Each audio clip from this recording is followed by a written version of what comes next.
What really matters is your ability to let go and release and just speak as you, and speaking perfectly and getting every little syllable and word and sentence right isn't as important as you might think it is. Finding ways to just be yourself through that experience is the best. It is so much better than getting stuck in the endless, infinite trap of perfectionism, which is literally the worst. Welcome to The Art of Speaking Up, a podcast that helps professional women access the limitless potential that lies within them. I'm your host, Jessica Guzik, and my mission is to help you find that spark inside you that has the power to transform your career in ways you may not have thought possible. I'm so excited that you're here. And now, on to the show. Welcome to the podcast. It is so good to have you listening. If you are new to the show, welcome. I'm glad you're here. I'm glad you found it. I'm Jessica. I also go by Jess. I am the host of this podcast. I am a career coach for women in the 9-to-5 space. I help women build confidence. I help them find their voice. I help them become powerful leaders. And I do this work, and I started this podcast because I had my own career in the corporate world. I had a very successful career. I did corporate strategy. I climbed up the corporate ladder. I was able to do and accomplish a lot of really rewarding and cool things. But I went on a long and winding and difficult journey to get to a point in my career where I was accomplishing the things that I wanted to accomplish. And more importantly, where I felt confident in my voice and I was able to have a strong presence in meetings. And I stopped feeling so small and scared and terrorized by being in these rooms and being in a professional environment. And I started this show because I wanted to help and support other women who were also on that journey. And eventually this show became my full-time career. And I am now a coach for women and a full-time podcaster. And I am so lucky to get to do that and be those things. And today I'm talking about a fear that comes up so often with my clients. It is probably something that you have experienced if you are working on speaking up and if you don't fully feel confident in meetings. And I am so excited to talk about this with you because hopefully in me sharing some of my perspectives, it will ease some of your fears and anxieties, because this topic of like fumbling, having a little fumble here and there, even though it sounds like this little thing, or it can sound like a little thing on the surface, it actually can be a major source of fear and anxiety. I know for so many of you, there's this fear when you speak in a meeting of like, what's going to come out, right? Like, it's like you don't know what's going to come out, which is what happens when we're speaking in a dynamic conversation, right? When our speech is unplanned, you don't know what's going to come out. And so when you're thinking about joining in the conversation or you're trying to have a voice, there's this fear of like, what if something not good comes out? What if you say something quote unquote stupid? Or what if you fumble your words or get tongue-tied? And what's so interesting about this is, in my opinion, I don't think fumbling your words is a big problem. And I'm going to share more about that, right? So we're going to go deeper into that. I think the bigger problem is the anticipatory anxiety of that potentially happening, and how that anticipatory anxiety keeps you in a state of tension and makes it really hard for you to relax and really hard for you to access a sense of inner stability and confidence so that you can participate in the meeting. And as you're going to hear me talk more about in this episode, I think it is much better to be someone who fumbles a lot, but never worries about it or spends so much energy like thinking about it or dwelling on it, versus to be someone who never fumbles, but is hyper controlling and very anxious and worried about it. Like if I had to choose between being a relaxed fumbler or a very uptight, worried person who tried to control my speech and never fumble, I would rather be a relaxed fumbler. And the reason that I'm sharing this with you, and again, we'll go more into this as the episode unfolds, is that what really matters is your ability to let go and release and just speak as you, and speaking perfectly and getting every little syllable and word and sentence right isn't as important as you might think it is. I think sometimes the idea of getting every little word and sentence right and not fumbling is a way that we cope with the fear and the anxiety, right? The fear and anxiety of speaking up and sharing our voice, it can feel really big. And I think something that gives us a false sense of security is, well, if I just get it perfect, then I won't feel so much fear and anxiety. I think that's an error in thinking. I think that actually makes the fear and anxiety bigger because it adds a lot of pressure. And for me, in the work that I do and in my own evolution, in the philosophies behind my work, the solution is not to grasp tighter onto control and perfection, but actually the solution is to loosen your grip and let go a little bit and make peace with those imperfections and those little bumps that you encounter when you are speaking up. So that's what I'm going to be getting into today. And the topic of fumbling is a topic that I have an unusually deep amount of experience in, because not only did I spend a lot of time in the corporate world in meetings and dealing with my own historical fears of fumbling and sounding weird and like saying things that didn't make sense, but as a podcaster, I've recorded hours and hours of my own speech. And so I have become intimately familiar with what helps me have a smooth voice and what helps me be relaxed and speak to you effectively and connect with you. I also have an unusual deep well of experience on fumbling because I've studied improv and I've studied a lot of theater forms where everything's made up on the spot. There's no script, nothing is planned. And with something like that, you really have to release control and surrender because there's no other way. So my experience in the corporate world and my experience as a podcaster and my experience as an improv performer have given me this really unique experience with fumbling. And I got to a point where I am fearless about fumbling. I am fearless about it. If it happens, it happens.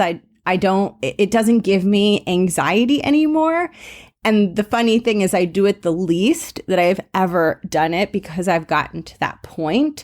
So I want to share with you what I learned through all of those experiences so that you can begin to apply it yourself if you find yourself having this fear of speaking because you're scared that something weird is going to come out of your mouth when you do decide to speak up. So the first thing that I'm going to share with you on this is when it comes to fumbling, and this is true of any sort of imperfection or flaw or weird thing about how you speak, when it comes to fumbling, focus on recovery, not avoidance. So rather than focusing on avoiding fumbling, focus your attention and energy on getting really good at recovering from the fumble. This is the same exact advice, and I'll probably do a full episode on stage fright, but this is the same exact advice I would give to someone about stage fright. Rather than focusing on avoiding the physical experience of having an activated nervous system and feeling really scared speaking in front of people, rather than focusing on avoiding that feeling, focus on the recovery from that feeling. Focus on what you do after the onset of that feeling. The reason that I advise this for both stage fright and for fumbling is because we can't control everything our body does.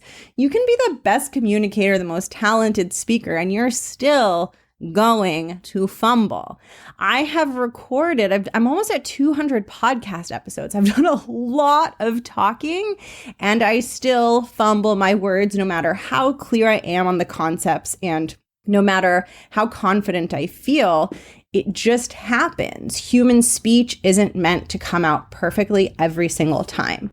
And when you focus on avoidance, a lot of things are being lost versus when you focus on recovery. The first thing that's being lost when you focus on avoidance is you're losing the opportunity to build confidence. I think some people think that, well, if I avoid fumbling and I speak perfectly, I'm building confidence because I'm speaking really well and that makes me really confident. But confidence does not mean doing things perfect all the time. Confidence means being willing to jump in and take action no matter what, even if it's scary. It means being willing to go, being willing to put yourself out there. So confidence doesn't come from trying to avoid saying something in a fumbly or an imperfect way. It comes from being willing to surrender and enter into the conversation, knowing that you can't fully predict how your speech is going to come out. That is what builds confidence. And I really want you to think about this. If you avoid fumbles or whatever it is you might avoid, it could be avoiding fumbling. It could be avoiding having your voice shake. It could be just avoiding any kind of like imperfection. You could spend your entire career avoiding that.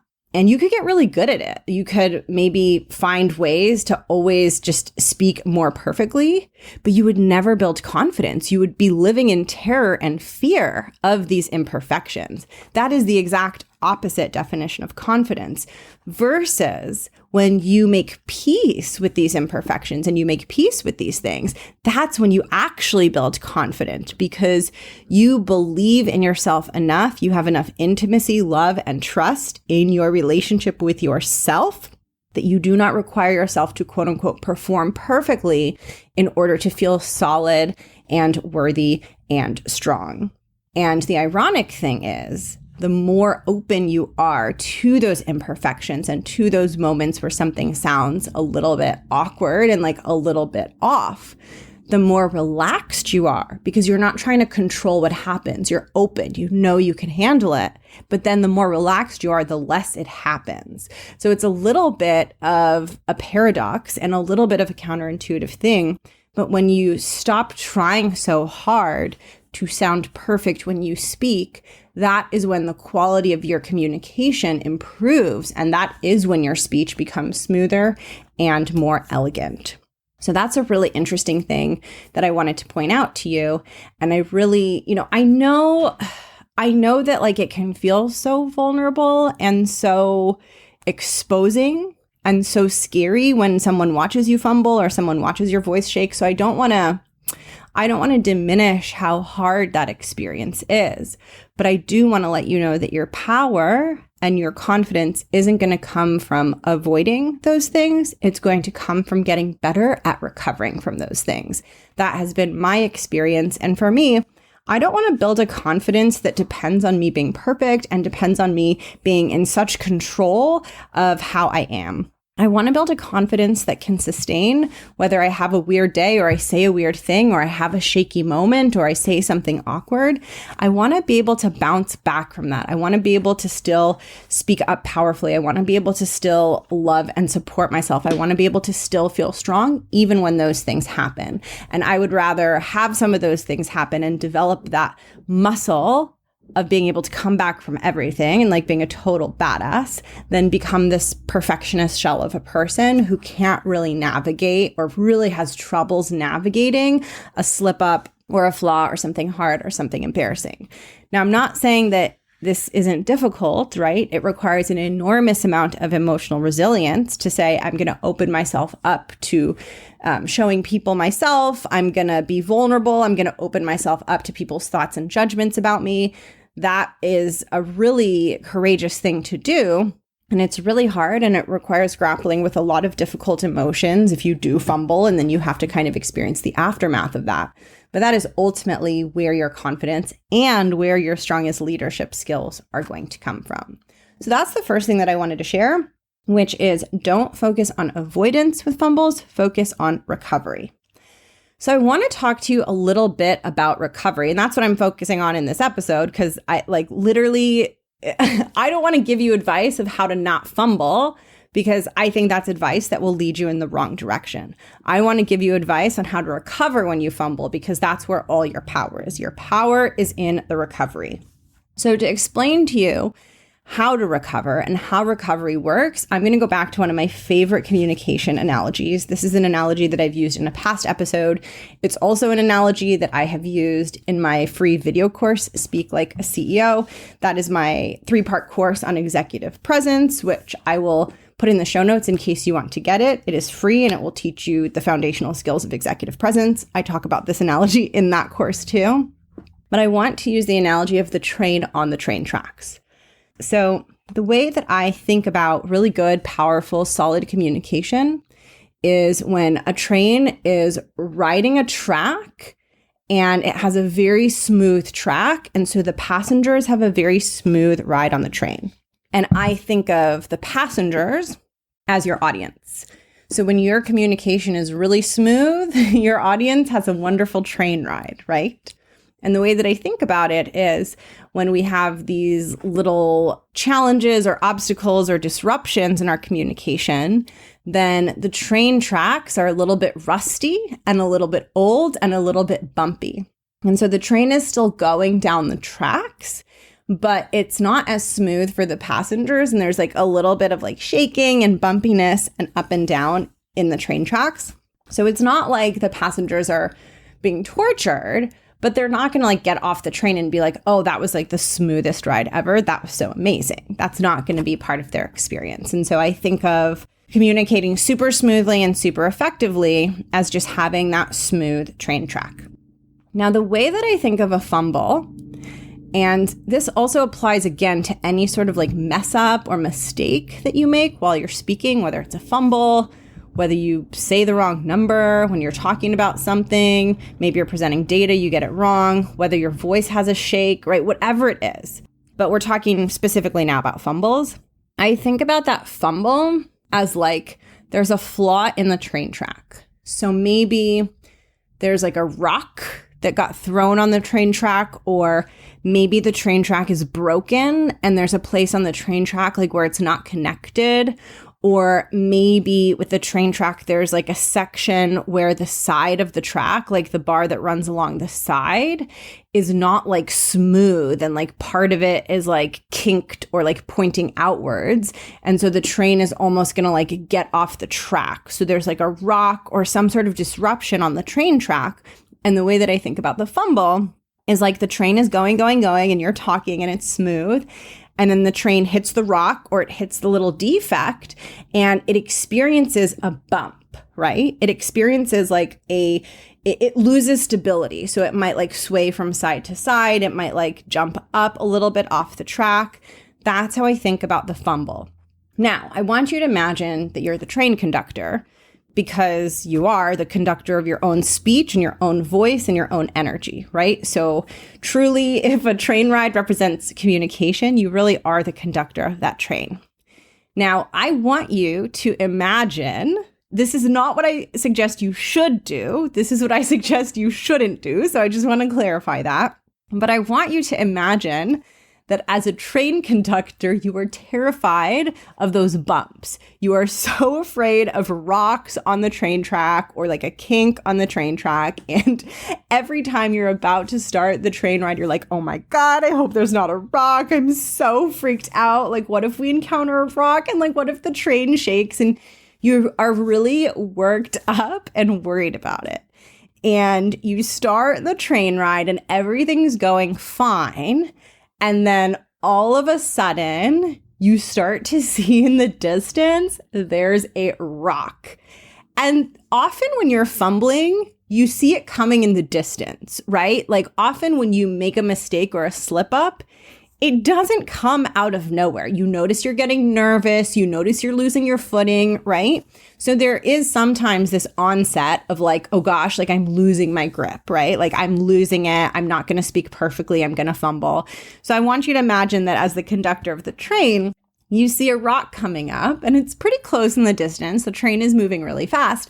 And because you're so wigged out and you're so spooked, you start freaking out and you're like, oh my God, there's a rock coming up. The train's going to shake. The passengers are going to hate me. This is going to be so bad.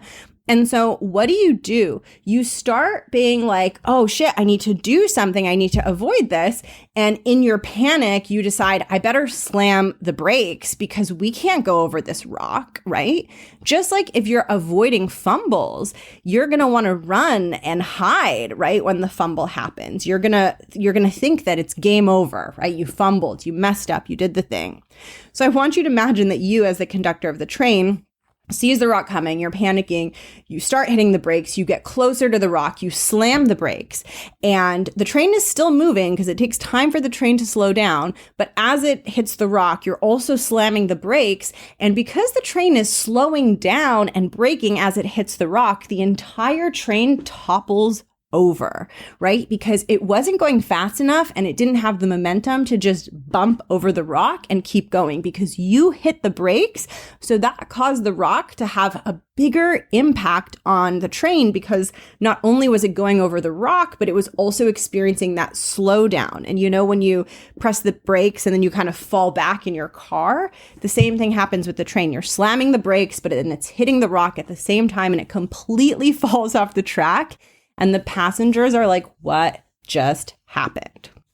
So the equivalent of that in a meeting is you are speaking and everything's fine. And then all of a sudden things start to feel a little wobbly and you fumble.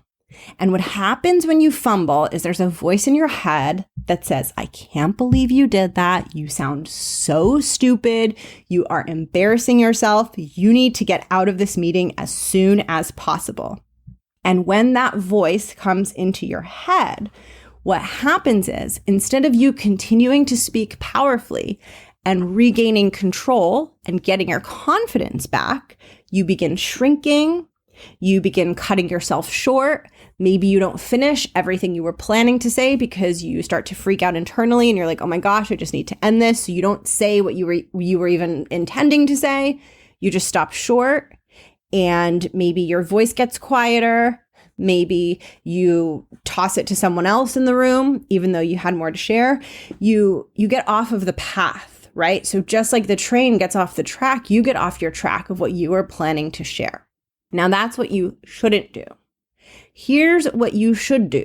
Here's what I've learned as an improv performer, as a podcaster, and as someone who used to be really scared to be in a meeting with higher ups and to be speaking with them. When you are on a train and you are getting towards that rock and you see the rock coming, you want to keep going as if it's not even there. And then after the train hits the rock, your only job is to very subtly rebalance the train and recover as quickly as you can.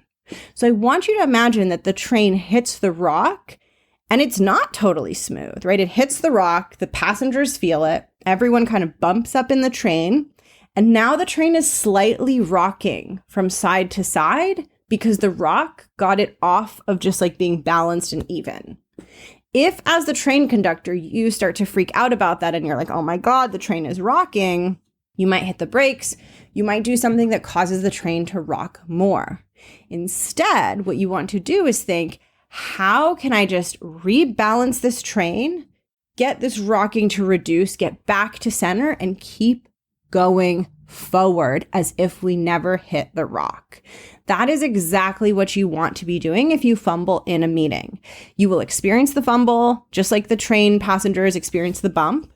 And then just like the train is rocking from side to side, you're going to have a short period of time after you fumble where your confidence is rocking from side to side. And that is the point at which you get to choose. I can either slam on the brakes, right? I can hide, I can run, I can stop talking, I can slam on the brakes. And I want you to think about what happens when a train is rocking from side to side and you slam the brakes, it falls to one side. So even though when you're rocking from side to side, your instinct might be, oh shoot, I need to slam the brakes because I'm rocking from side to side and this is so bad and I feel so unstable. What is going to stabilize you more than hitting the brakes is simply to keep going, simply to keep yourself talking, to keep the train going forward as if the fumble never happened. And in doing that, the rocking is slowly going to subside and you are going to get back to normal. This is an essential skill to develop because no matter how many podcasts you listen to and how good you get at communicating, you will always, always, always have moments where you fumble. You will have moments where you say the wrong thing. You will have moments where your mind goes blank and you literally cannot remember what you were about to say. You're going to have all sorts of moments where that happens. And then you're going to notice that you are proverbially wobbling back and forth. And that is the moment where you have to notice if you're having an urge to slam the brakes, to stop talking, to run and hide, to self-sabotage, right?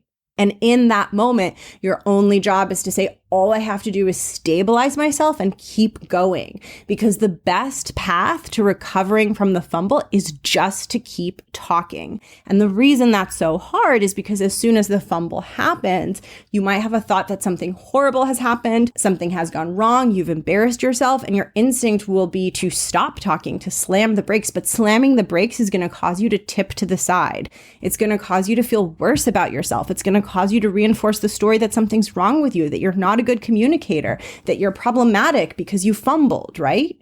But when you have the courage not to slam the brakes and you say, screw it, I'm just going to keep going, that's when you rewrite the pattern and rewrite the story. You rewrite the pattern of hiding after you've made a mistake, and you rewrite the story that something is wrong with you and that you can never make mistakes, and that because you make mistakes, it's a reflection on your skills and your competence and your confidence. And you begin to create a new story, which is one where you are a train conductor who can conduct a train on any sort of track. You can conduct a train down a track that is filled with rocks and kinks and broken parts and boulders, and it is not a problem for you. And I really want you to think about this. Once you develop the ability to navigate a train over a rock and you're like, oh, I know how to do that, I know how to rebalance the train, you will no longer be scared of train rides, right? And it's not that you're not scared of them because there are no rocks. It's that you're not scared of them because you're not scared of the rocks. That is confidence. It is not about doing things perfectly. It is not about having every meeting go smoothly. It is not about every train ride being perfect and free of bumps. It is about you not getting so shaken and worried and scared when you're about to embark on a new meeting, a new room, a new train ride. It is about you not being so scared of the bumps because you know that no matter what you encounter, you have the skill of driving the train. Trying to be perfect and trying to become a train conductor who never encounters a rock is an impossible, exhausting, demoralizing task. And I will tell you, as someone who has gone on my own journey, even with this podcast, when I first started recording in the very beginning, I was so scared of sounding imperfect. And my confidence on this platform didn't come from me learning how to speak perfectly. It came from me not being so scared of my own imperfections and the quirks and things that I am and that I do when I speak. That's where the calm has come from. That's where the confidence has come from. That's where the command of speaking has come from. And it's so tempting. It's so tempting to want to do things perfectly. It's so tantalizing in your mind to be like, but like, I just want to be the person who never has a rock on the train track. And I'm telling you, it's a trap. It will keep you stuck. It will prevent your confidence from growing. It will rob you of your joy, and it'll get in the way of you finding an authentic voice. You cannot find an authentically confident voice if all of your energy is focused on avoiding mistakes and avoiding flaws. The key is to release the need for it to go perfectly and to get better and better at the recovery. And what that means for you is that as soon as you encounter that bump, and as soon as you hear that voice in you that says, stop talking, get yourself out of here, you've messed up, you've embarrassed yourself, your only job in that moment is to override those instincts, override that voice, and just keep talking, keep riding that train forward until it rebalances yourself. And when you have those first few experiences of doing that, you are going to feel so confident, so proud of yourself, and so free. So give it a try and let me know how it goes. And let me know if this experience of riding out the fumble helps you navigate meetings and helps you overall reduce some of those fears and anxieties. It is so good to have you here. Thank you. Thank you for listening to this episode. If fumbles and speaking are a very important topic for you, if you're trying to get smoother in your voice, and if you want to take these types of skills that I'm teaching you and actually practice them and implement them and learn them and master them, I definitely recommend getting on the wait list for the Art of Speaking Up Academy, because so much of what you'll learn inside that program is how to apply these concepts and how to practice them and how to use your voice and get comfortable with your voice and discover your voice. The thing about speaking and becoming a good communicator and becoming unstoppable when it comes to fumbling or having a wiggly, wobbly, weird moment is that skill comes from doing it. It comes from practicing it. It comes from being in a room and having the actual experience of changing the way you communicate and finding that stronger voice.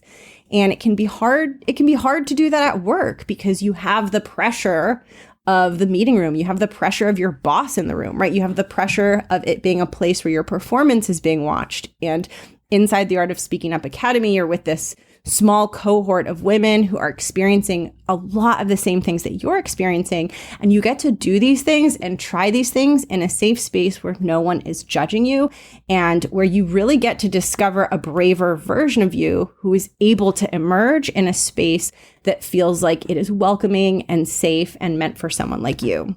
I will drop in the show notes the link to add yourself to the wait list, and you'll be the first to find out when I launch the next cohort of the Art of Speaking Up Academy.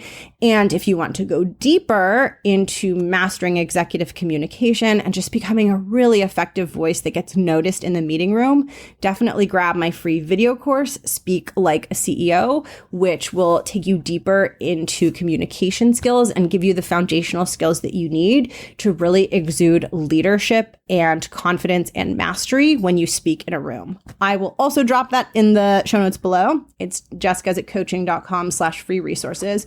You'll find everything that I'm talking about in the show notes, and you can find all of these things on my website, which is jessguzikcoaching.com. And I want to thank you for being here. If you are a fumbler, I just want to say, you are like a cousin of mine. We are fumblers. I am a fumbler.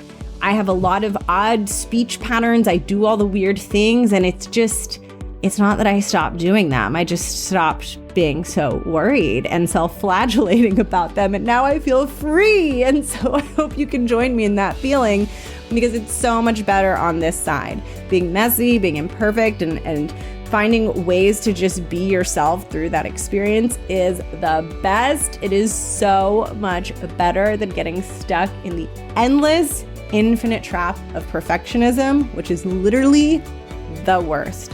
So let this be your permission slip to set your voice free, to set your fumbles free, to know that it's not a problem, and to know that you can keep on riding and driving that train, even if something awkward happens in a meeting. I am sending you so much love. I will catch you next week in the next episode. Please come say hi to me. I'll drop my Instagram handle below, and have the most beautiful, amazing week. Bye.